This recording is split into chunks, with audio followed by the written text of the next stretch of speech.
Muscle Memory by Michael Avitissian. A study done by Eric Kandel explained what muscle memory is and how it works. The following points in Eric's study stood out. So, synaptic plasticity, long-term potentiation, and neuron transmitters. So, all these three fit under muscle memory, and I'll explain how now. So, the first one, synaptic plasticity. This is where memories are stored in the brain through changes in the strength of connections between neurons. So, what this means is when we learn something, our brain cells make new connections that strengthen our existing ones.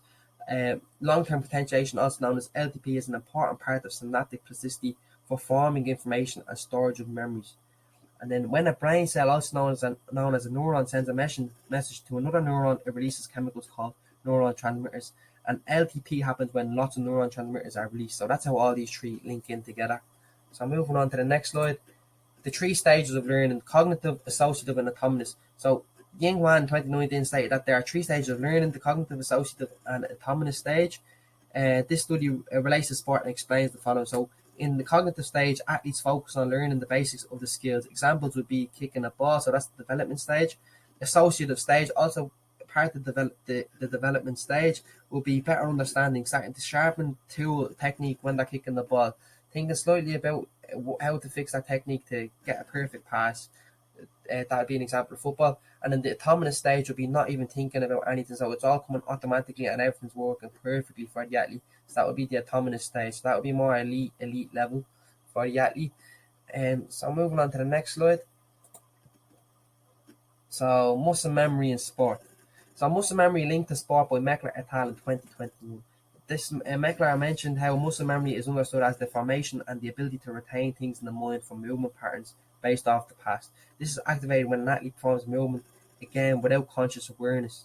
And what this talks about is the brain can remember to do specific movements like throwing a ball based off the past. Once the move is learned by the brain, it activates the memory automatically.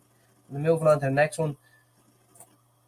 This study was done by Stefan Perret in 2021. So Stefan stated that elite athletes use different brain patterns compared to novices. The areas they use greater are attention, perception, and motor planning. So touching on these, so attention relates to the ability to focus on a skill without any distractions. Perception is the ability to read and understand specific movements. Examples would be the direction of movement from opponents, and motor planning refers to the ability to plan and execute movements. So an example would be to cut off a pass from an opponent. And then moving on to the last slide.